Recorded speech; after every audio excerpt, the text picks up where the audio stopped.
a exponer porque simplemente no lo acabaría en este poco tiempo que tenemos, ¿no? Igual se lo voy a dejar en el chat y el que desee puede profundizar más según lo que he anotado allí, ¿ya? Prefiero ahora comentar las cosas así a viva voz. Tal vez ustedes también podrían preguntar y así hacer más interesante esta exposición, ¿no? Ok, todo ser humano tiene ese deseo de conocer. Ese deseo ha sido muy bien expresado por esta expresión, esta frase o este axioma que encontrábamos en el templo de Apolo, en Delfos.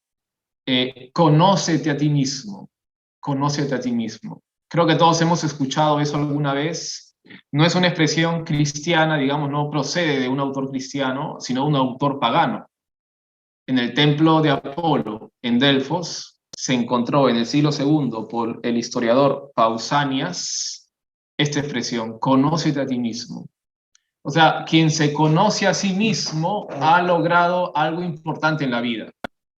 En cambio, quien no se conoce a sí mismo, aunque haya desarrollado laboralmente muchas cosas, académicamente, bueno, algo le faltó, ¿verdad? Conoció todo menos a sí mismo. Bueno, ha quedado como incompleto.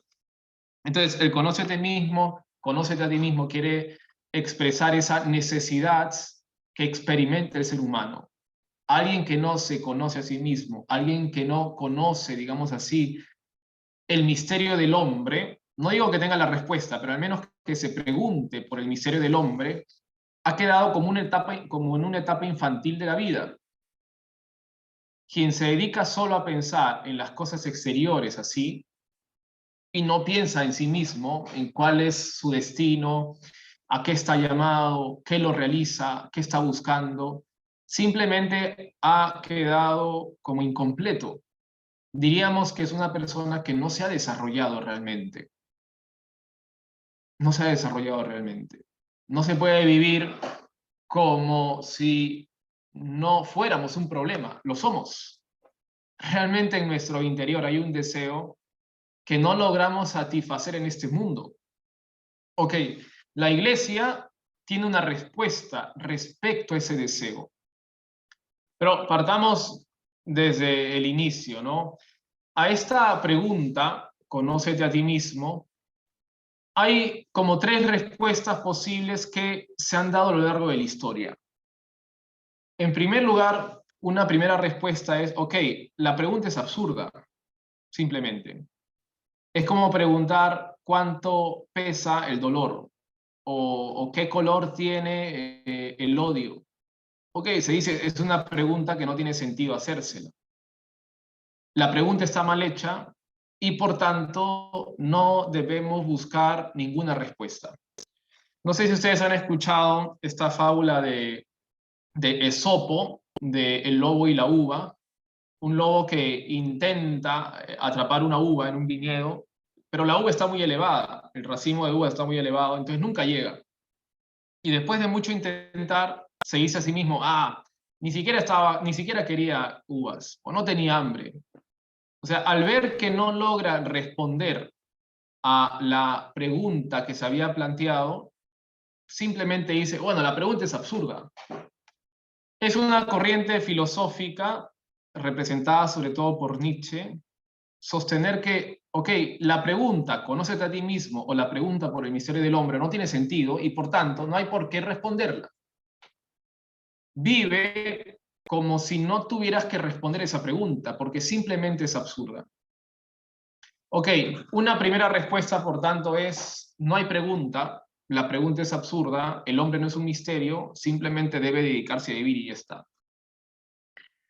El hombre es contradictorio en todo caso, simplemente debe dedicarse a vivir y no preguntarse por estas cosas tan profundas, ¿no? Una segunda respuesta que se ha dado a lo largo de la historia es, ok, es verdad, el hombre es un misterio y exige una respuesta, y esa respuesta la encuentra en este mundo. Es, por ejemplo, la postura de Marx. Marx piensa que si el hombre no fuera oprimido, simplemente se descubriría a sí mismo y encontraría la respuesta, digamos así. Él mismo podría fabricar esa respuesta con sus manos. Es la postura de Hegel.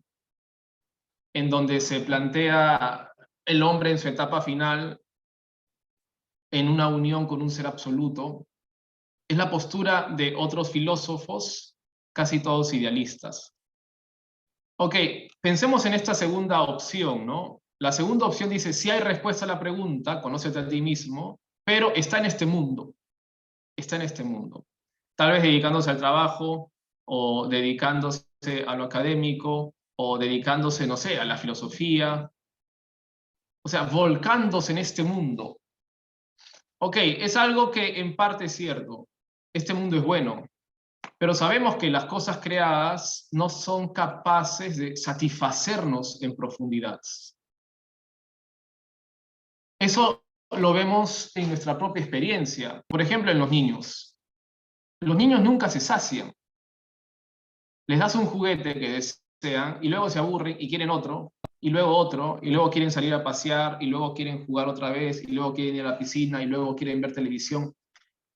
Tienen un deseo que se puede saciar parcialmente, pero después despierta otra vez. Nunca se termina. Pensemos en una persona adulta.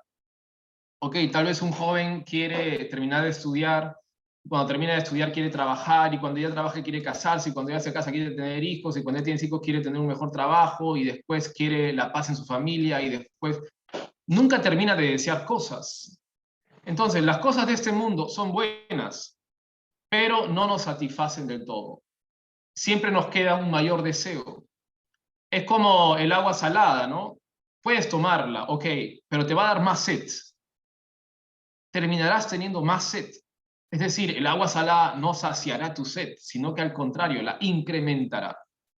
Ok, esa es una segunda postura. Recordemos, la primera postura es, la pregunta es absurda, conócete a ti mismo. No hay respuesta. El hombre es un ser contradictorio, simplemente. No hay por qué hacerse esa pregunta. La segunda postura es, si hay respuesta y está en este mundo, en las cosas creadas, dedicándose en la vida, puedes encontrar respuesta a ese misterio, que eres tú mismo. La tercera respuesta es la que presenta la Iglesia. Esta respuesta consiste en decir, la respuesta al misterio del hombre es Jesucristo. El hombre es un misterio, porque cuando Dios creó al hombre, sembró en él un deseo de conocerle. Dios programó al hombre para que el hombre le buscara. El hombre necesariamente, cuando busca la verdad y cuando busca el bien, está buscando a Dios. El problema es que usualmente se confunde, pensando que esa respuesta está en este mundo o que puede saciar ese deseo con las cosas de este mundo. Ok, este mundo, según la respuesta de la Iglesia, ha sido hecho para que nos encontremos con Jesucristo y así encontremos la respuesta al misterio del hombre. Es algo que ya lo decía el Concilio Vaticano II. Jesucristo es la respuesta al misterio del hombre. El hombre es un problema. ¿Por qué es un problema? Porque busca algo que él no puede darse. ¿Qué ser busca algo que no puede darse? Pensemos en un león. Un león busca comida, busca carne, porque existe. Pensemos en una planta, digamos así. Una planta tiende a buscar el sol para hacer el proceso de fotosíntesis. Ok, porque existe. Lo tiene a la mano, lo tiene al alcance. Un niño busca beber la leche de su madre porque existe. Nadie busca algo que no existe. Pero el hombre busca algo que existe, ok, la verdad, el bien, pero no está a su alcance. Dios tiene que darle el encuentro.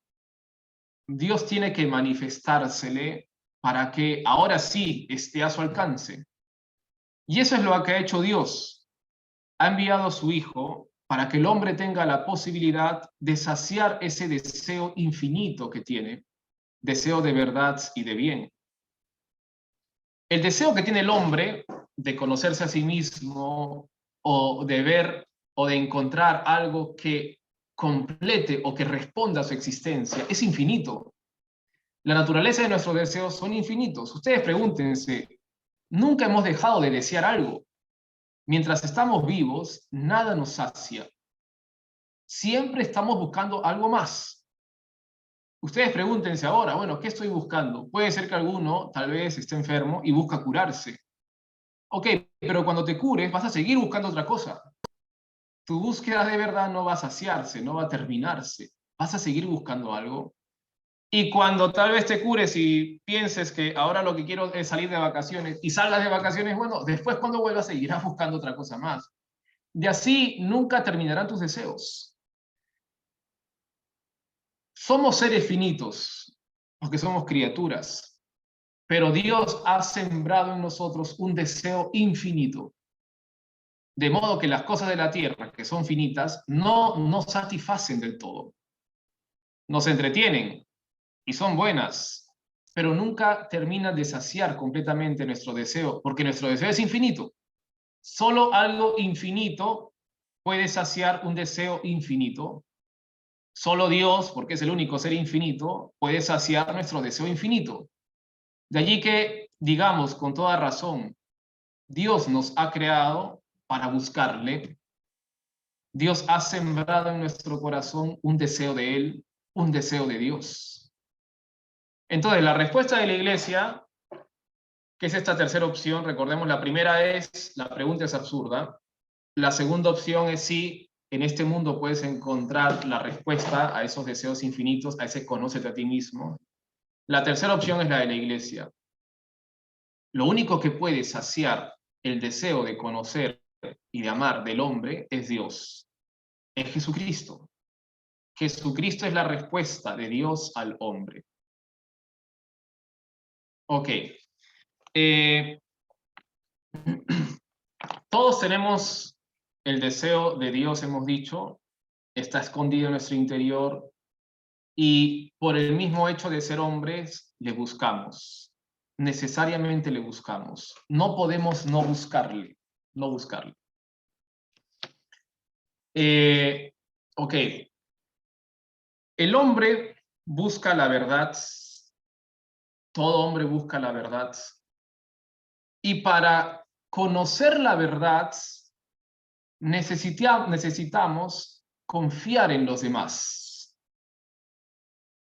Ustedes piensen en un momento en todas las cosas que saben, que conocen.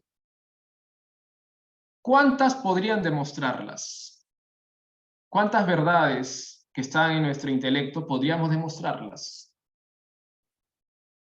Probablemente solo el 1% o el 2% de lo que conocemos podríamos demostrarlo. El 98% de nuestros conocimientos los tenemos no porque los hayamos verificado, sino porque nos los han contado y hemos creído en esas verdades. Cuando mi profesor de geografía me dijo que existía un país que se llamaba Japón, yo le he creído y hasta el día de hoy pienso que existe un país que se llama Japón, aunque nunca haya ido. Tengo ese conocimiento cierto, pero porque confío en mi profesor, no porque yo lo haya verificado. Cuando mi profesor de matemáticas me enseñó la fórmula para conocer el área de una figura geométrica, de un triángulo, de un cuadrado, ok, yo aplico la fórmula y puedo conocer el área de un cuadrado, de un triángulo, pero no sé verificar esa fórmula, porque yo no la he creado, no la he descubierto. Simplemente pienso que es verdad que aplicando esa fórmula descubro el área de una figura geométrica. Confío en mi profesor y confío en que esa fórmula es cierta. Algo más sencillo. Cuando mi mamá me dijo que yo nací el 16 de abril, le creo. Nunca he verificado eso. Nunca he ido al hospital a averiguar y buscar al doctor que ayudó a mi mamá. Nunca. Simplemente conozco esta verdad, nací el 16 de abril, porque creo en mi mamá. Confío en lo que ella me está diciendo. Y cuando tomamos el bus y vemos que en la franja dice todo Caquetá, y me subo porque quiero ir a Caquetá, bueno, confío en que el chofer me está diciendo la verdad. Confío en que el bus realmente va a ir a Caquetá. Repito, el 98% de nuestros conocimientos, o tal vez el 99%, Estoy diciendo un número por decir, ¿no? Casi todos nuestros conocimientos se dan por fe humana. Casi todos. Incluso las personas que conocen o que tienen un conocimiento, digamos así, con conocimiento de causa, pensemos, mi profesor de matemática, él sí sabe que esa fórmula es cierta, no porque se la han dicho, sino porque él la ha verificado. Y mi profesor de geografía, él sí sabe de Japón porque ha ido. Ok, mi profesor de geografía sabe de Japón porque ha ido, pero luego sabe otras cosas porque se las han contado. Solo sabe de geografía, digamos así, porque ha ido. Todo lo demás que sabe es porque confía en quienes le han dicho esa verdad. Todas las personas tenemos la mayor parte de nuestros conocimientos por fe humana, porque creemos otras personas, no porque hayamos verificado esos conocimientos. Ahora bien, en la iglesia, cuando conocemos a Dios y decimos que Dios es la respuesta al ser humano, alguno podría decir, bueno, verifica eso, comprueba esto. Ok, por supuesto que esto también lo conocemos por fe. No por fe humana, sino por fe divina. En la fe humana le creemos a un testigo humano, en la fe divina creemos un testigo divino. ¿Quién es ese testigo divino? Jesucristo. Solo Él ha visto al Padre. Solo Él es testigo de esta verdad. Por tanto, cuando decimos que Jesucristo es la única respuesta al ser humano, por supuesto que necesitamos la fe. Necesitamos esa fe en el Señor. De otro modo, no nos enteraríamos de que Jesucristo es la respuesta al ser humano. Y si alguno pretendiera decir que nuestra fe es irracional, porque no se puede demostrar, habría que decirle que el 98% de los conocimientos, también humanos, los tenemos por fe humana, no porque los hayamos demostrado alguna vez, por fe humana.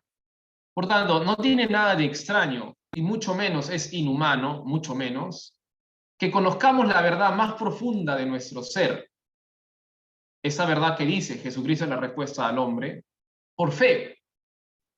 Porque la mayor parte de nuestros conocimientos, y vale decir también, los conocimientos más importantes que orientan nuestra vida, se dan por fe. Probablemente el profesor de matemáticas sepa cómo fundamentar esa fórmula, y el profesor de geografía sepa que existe Japón porque ha ido. Pero esas verdades no explican, no sostienen su vida. Las verdades que sostienen su vida es que su esposa lo ama y que sus hijos lo quieren y que él ama a Dios. Ok, verdades que no se pueden demostrar, digamos así, con fórmulas matemáticas, ni históricas, ni químicas, ni biológicas, sino por fe humana. No tiene nada de extraño decir que para conocer el misterio del hombre, es decir, para conocer a Jesucristo, la respuesta al misterio del hombre, se requiere la fe. Porque para la mayor parte de nuestros conocimientos y para los conocimientos más importantes que orientan nuestra vida, necesitamos también la fe humana, confiar en otras personas. Por tanto, decir que Jesucristo es la respuesta al misterio del hombre, repito, y que para conocerle necesitamos la fe, no tiene nada de extraño para una persona que ha examinado sus conocimientos humanos, que vienen en gran parte por la fe, no divina, sino humana, pero por fe. Es decir, no por verificación propia, sino confiando en otras personas que nos lo han dicho. Nos lo han dicho. Muy bien. ¿Hasta aquí tienen alguna pregunta? He intentado resumir someramente este tercer capítulo, que tiene muchos más elementos, evidentemente, ¿no? Pero creo que vamos tocando los más importantes, ¿no? Que es, el hombre es un misterio, por eso requiere una búsqueda, conócete a ti mismo, y la respuesta a este misterio es Jesucristo. A Jesucristo se le conoce a través de la fe, es decir, el conocimiento del misterio del hombre requiere la fe. Requiere apoyarnos en Dios, abandonarnos en Dios. Nadie con sus propias fuerzas, con su propio intelecto y nada más, puede llegar a Dios. Es decir, puede llegar a conocer la respuesta al misterio del hombre, que es Jesucristo. Necesitamos de la fe. El título del tercer capítulo de Fides et Ratio, ya lo hemos dicho, es Intellego ut credam. Tercer capítulo. Intellego ut credam. Pienso para creer. Creo que ustedes, como profesores de religión, tienen una labor fundamental para enseñar y mostrar a los alumnos, en donde hay tanta confusión acerca de la fe, que quien quiere creer debe profundizar en sí mismo. No tanto, o bueno, no en primer lugar en la historia, sino en sí mismo. Examínate a ti mismo. Dile a un joven, ¿qué buscas? ¿Cuáles son tus mayores deseos? ¿Cuáles son tus deseos más profundos?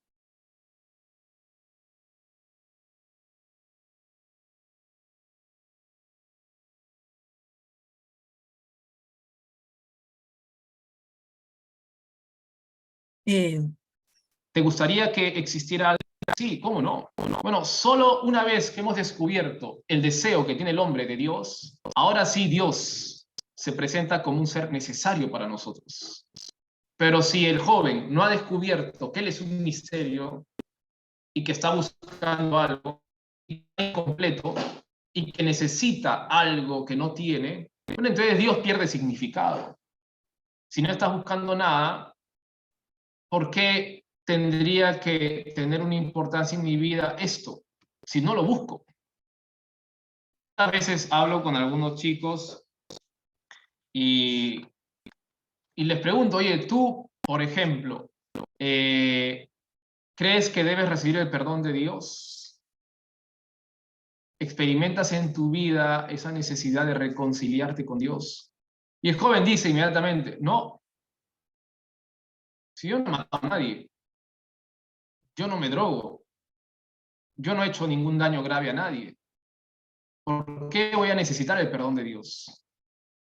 Claro, si una persona piensa que no tiene pecado, Jesucristo se presenta como algo que no necesita, porque Jesucristo lo que viene es a reconciliarnos con Dios. Pero si alguien piensa que no tiene pecado, piensa también que no necesita la reconciliación, por tanto Jesucristo pierde peso. Hay que ayudar a ese joven a reconocer, oye, todos somos pecadores. Es verdad, no has matado a nadie, pero por supuesto que necesitas reconciliarte con Dios.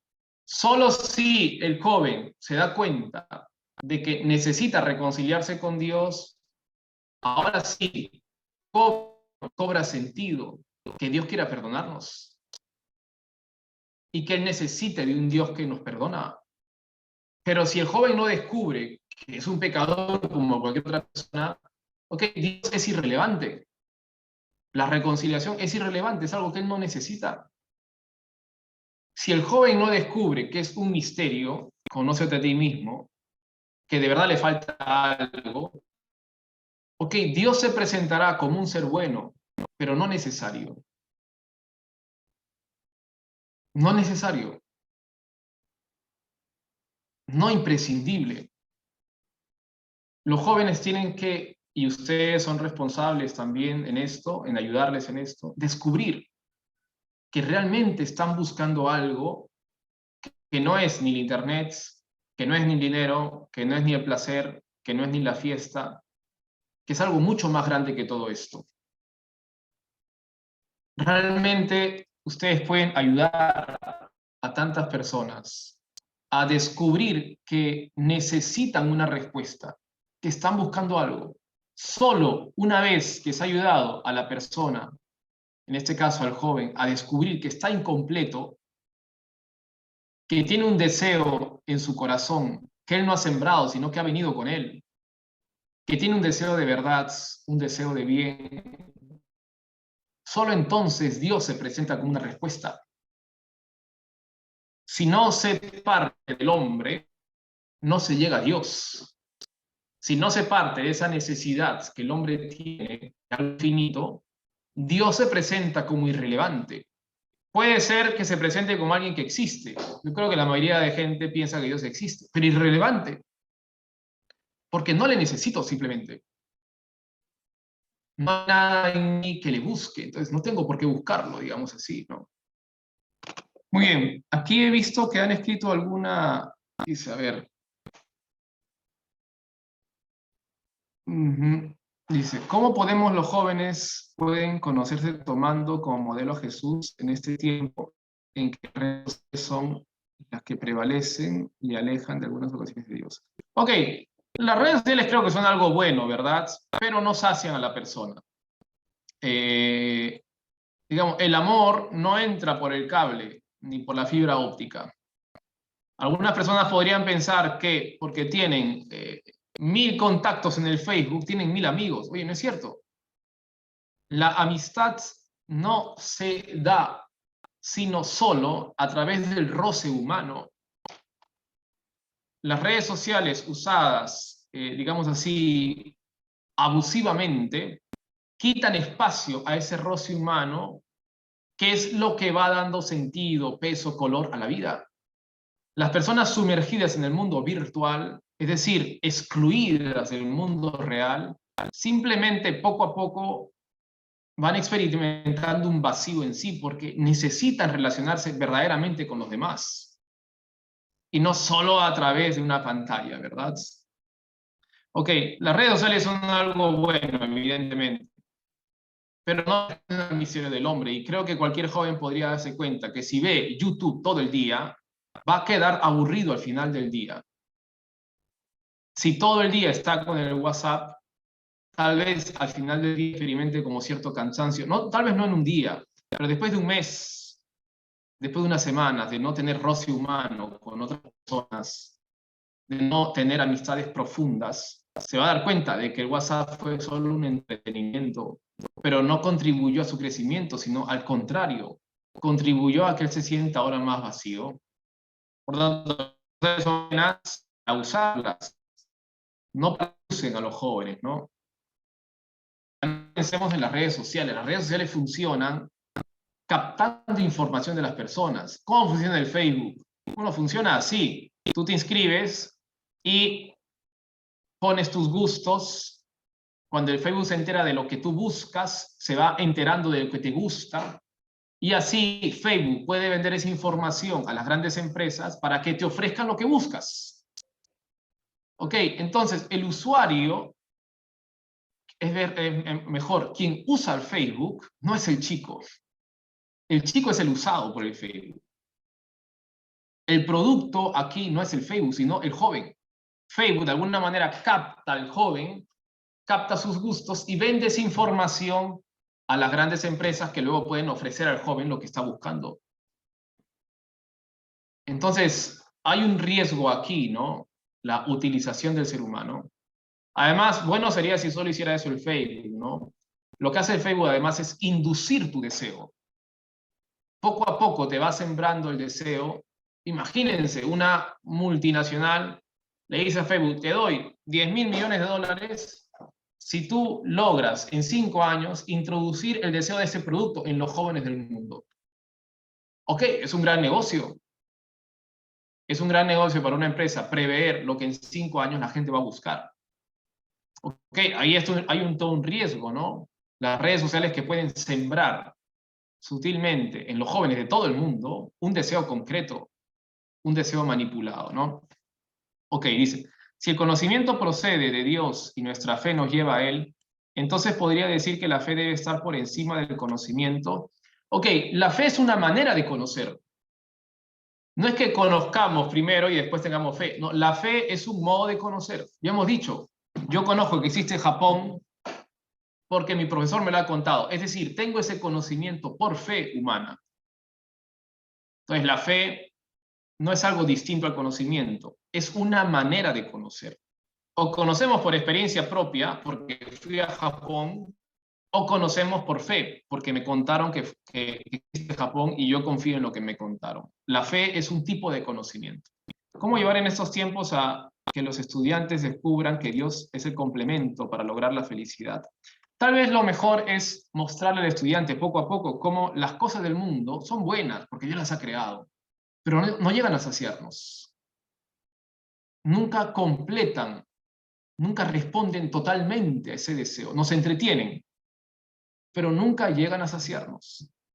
Tal vez sea un camino que la persona debe recorrer, ¿no? Como el hijo pródigo, que buscó saciar ese deseo yéndose a otro país, con mujeres, con fiestas, con banquetes, pero luego quedó destruido. Se dio cuenta de que eso no daba la felicidad y volvió donde su padre. Ok, tal vez el camino para muchas personas, para descubrir que Dios es la respuesta, es pasar por ese camino de pecado. Cosa que Dios no quiere, pero es algo que sucede en muchas personas.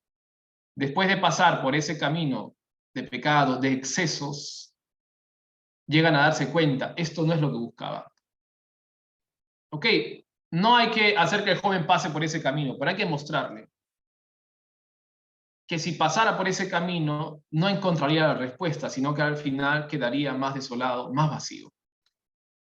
¿Cómo orientar a un estudiante que lleva el área de educación religiosa, pero que no tiene fe ni cree en Dios?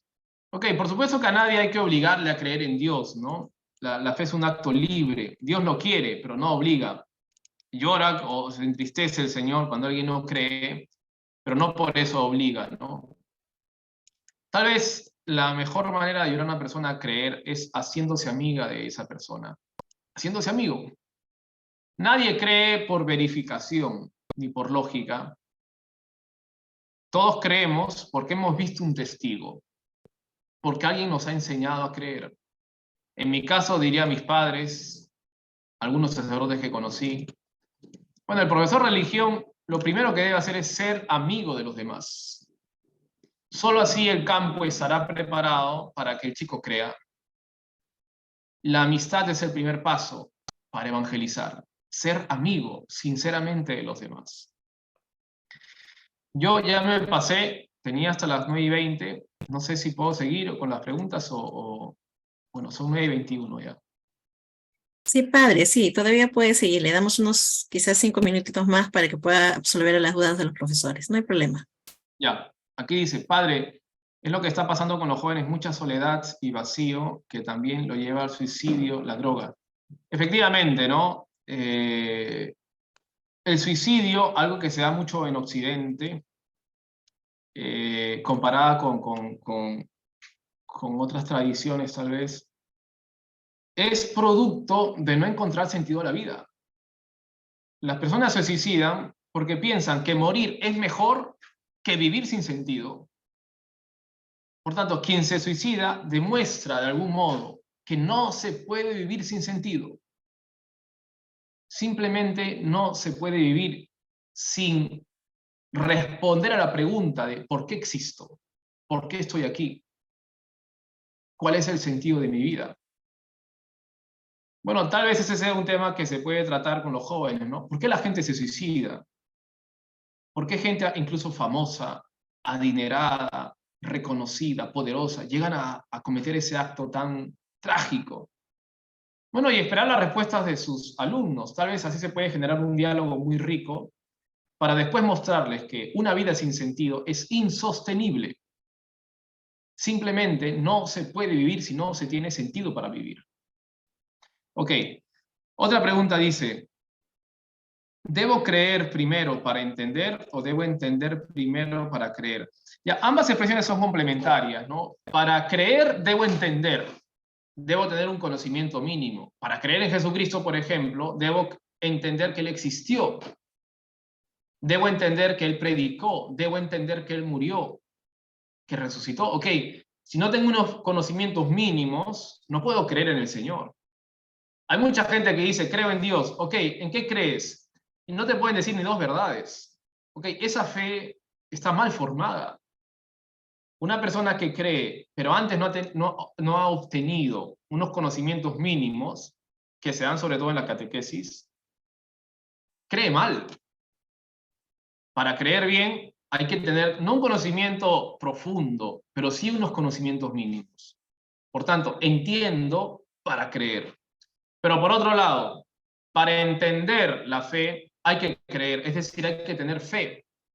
Hay que tener la capacidad de captar las verdades que Dios nos revela, confiando en el testigo que es Jesucristo. Si no tengo fe en Jesucristo, no puedo entender lo que Él me enseñó. Simplemente no estaría preparado. Si, por ejemplo, un niño me dice que existe un planeta que se llama Alfa, yo no le creería, porque es un niño. No despierta él en mí el deseo de creerle. Pero si un profesor o un gran astrónomo me dice que existe un planeta llamado Alfa, le creo. Porque un astrónomo sí despierta en mí el deseo de creerle esa afirmación. Para comprender la fe, hay que creer en Jesucristo, hay que estar ya relacionados con Él, para confiar en Él. Así como para creer que existe un planeta Alfa, hay que, de alguna manera, confiar en el astrónomo, que te da razones para confiar en Él, porque es astrónomo. Entonces, para entender los contenidos de la fe, efectivamente, es necesaria una relación con el Señor. A esa relación con el Señor se le llama fe. Hay que tener fe para entender, ¿no? Dice aquí, usted dijo esta frase, pienso para creer. En nuestra labor, cuán importante es dar razón de nuestra fe. Nosotros mismos debemos dar testimonios de una fe razonada. Efectivamente, nuestra fe no es algo absurdo, ¿no? A veces pensamos que tener fe es saltar al vacío, como se dice. Eso no es cierto.